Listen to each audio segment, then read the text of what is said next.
Ada satu kisah. Kisah ini diceritakan oleh kita punya guru Al-Habib Umar bin Syekh Abu Bakar dari Tarim. Beliau bercerita dulu di Madinah ada seorang pemuda yang ibadahnya luar biasa. Dia selalu sholat 5 waktu di Masjid Nabawi. Nah, kita tahu keistimewaannya sholat 5 waktu di Masjid Nabawi ya. Dilipat gandakan menjadi berapa kali lipat? 1000 kali lipat, Masya Allah. Ini anak muda hebat. Setiap hari subuh, duhur, asar, maghrib sholatnya di masjid berjamaah. Wah, selalu khatam Quran di situ. Puasa, buka puasa di situ. Iktikaf di situ. Karena memang rumahnya nggak jauh dari Masjid Nabawi. Suatu hari terdengar berita bahwa anak muda ini meninggal, Pak. Meninggal dunia. Lalu orang kampung sekitar situ geger. Oh, fulan meninggal, fulan meninggal, fulan meninggal. Datang dia bertakziah. Diurus jenazahnya, disolatkan, dikafankan, disolatkan, dibawa ke masjid, disolatkan. Hingga saatnya dia dilahatkan. Subhanallah.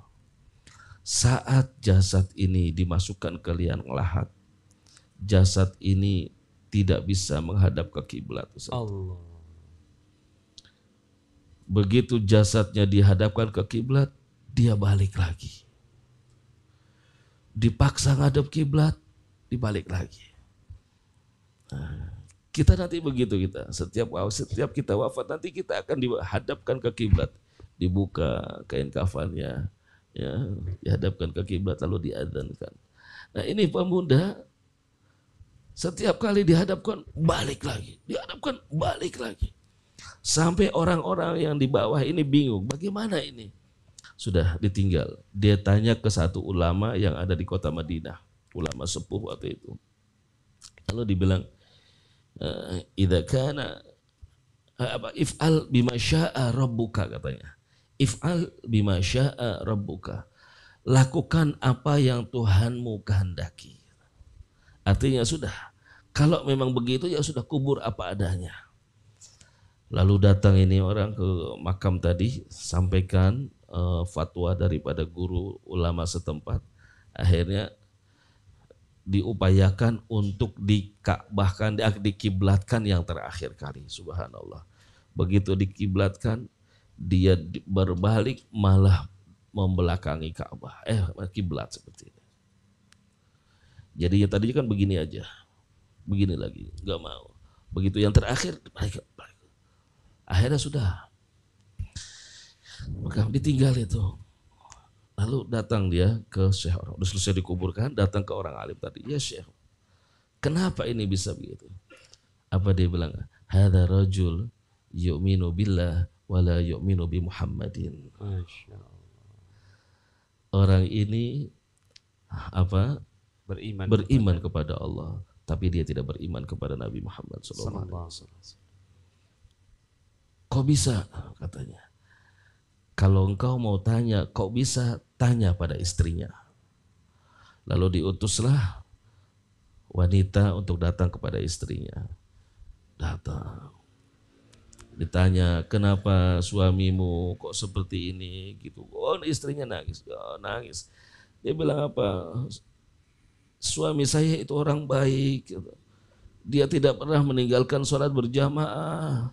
Dia tidak pernah memarahi aku, tidak pernah berbuat kasar kepada anak-anakku lah gitu. Dia orang baik gitu. Kenapa? Kenapa kok bisa seperti itu? Dia bilang hanya saja dari semenjak saya menikah sampai dia wafat, saya belum pernah dibawa ke makam Rasulullah Sallallahu Alaihi Wasallam. Padahal sholatnya, khatamnya di Masjid Nabawi. Ini menunjukkan bagaimana akhlaknya seorang mukmin kepada Nabi Muhammad mempengaruhi imannya seseorang. Tidak cukup ibadah saja kalau Nabi Muhammad dikesampingkan. Tidak cukup dia fokus sholat ibadah kepada Allah kalau Nabi Muhammad tidak diagungkan. Gitu. Ini ya, sehingga dia subhanallah luar biasa, gitu, sholatnya 5 waktu di situ. Ya kemudian etika pahalanya yang dia dapat tuh luar biasa gitu. Kalau kita bayangkan. Tapi di akhir hayatnya, alhamdulillah. Nah maka selama kita mengenal apa itu yang namanya sunnah Nabi Muhammad SAW, maka berupayalah untuk mengamalkannya.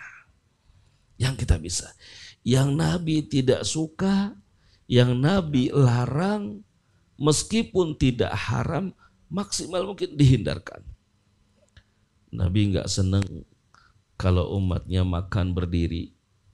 Upayakan jangan makan sambil berdiri. Untuk siapa? Untuk Nabi Muhammad SAW. Nabi Muhammad nggak senang melarang umatnya minum dengan tangan kiri. Pernah ada satu kisah di dalam kitab An-Nawadir. Di kitab An-Nawadir, seseorang yang bermimpi seolah-olah kiamat terjadi. Ada seorang bermimpi seolah-olah kiamat terjadi. Di dalam mimpi itu dia digiring oleh malaikat-malaikat, dipojokkan sampai ke tepi api neraka. Gitu. Didorong sampai dia ke tepi, sampai dia hampir kejatuh. Begitu hampir kejatuh, tangannya ini kena kobaran api, hampir kejatuh, dia bangun. Begitu bangun, tangannya kering, Ustaz. Tangannya kering, tangan sebelah kirinya kering. Ya.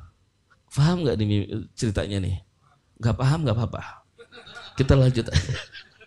Ya nggak apa-apa. Begitu bangun dia kering. Akhirnya dia tanya ke gurunya. Dia punya guru, itulah nikmatnya ya. Makanya Ustadz Nasrullah ini jangan ditinggalin. Ada apa-apa tanya sama guru, ada apa-apa tanya sama guru. Tapi bawa duren nih satu. Jadi kadang nanya dong. Nangka sepotong. Masih ingat nangka sepotong itu. Bangun dia datang ke gurunya, Syekh, kering ini. Jadi kayak nggak ada darahnya, kayak kebakar itu. Akhirnya datang, dia teriak, ya Syekh, apa yang terjadi dengan diriku? Gitu. Apa yang terjadi dengan diriku? Aku bangun tidur, tanganku seperti ini. Gurunya nanya, apa yang kau lihat dalam mimpi? Dia cerita, ya guru, saya mimpi begini. Terus ditanya, kenapa bisa begitu? Apa yang kamu kerjakan sebelum tidur? Dia bilang, dia ingat, ya Allah ya Syekh, gitu. Aku sebelum tidur minum dengan tangan kiri. Allah. Lalu diingatkan sama anakku, Abah makan minumnya tangan kanan, gitu. Gitu makruh, dia tetap minum gitu. Minum tangan kiri. Meremehkan sunnah Nabi Muhammad SAW. Ya, hati-hati. Nah, seperti ini juga abridu bito'a. Ya, dinginkan makanan. Ya, fainal hara la barakata fi. Sesungguhnya sesuatu makanan yang panas adalah tidak ada keberkahan.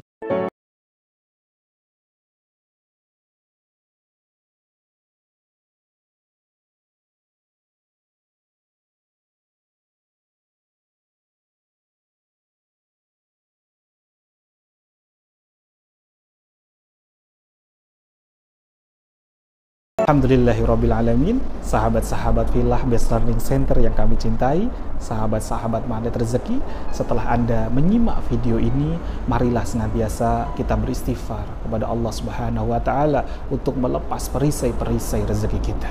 Rabbi ghfirli wa tub alayya innaka antat tawwabur rahim. Ya Rabb, ampunilah kami, terimalah taubat kami, sesungguhnya Engkau Maha penerima taubat dan Engkau Maha penyayang. Dan mari senantiasa kita bersolawat kepada baginda Nabi Muhammad sallallahu alaihi wasallam. Sallu ala Muhammad. Allahumma salli alaihi wa ala alihi wa sahbihi. Wassalamualaikum warahmatullahi wabarakatuh.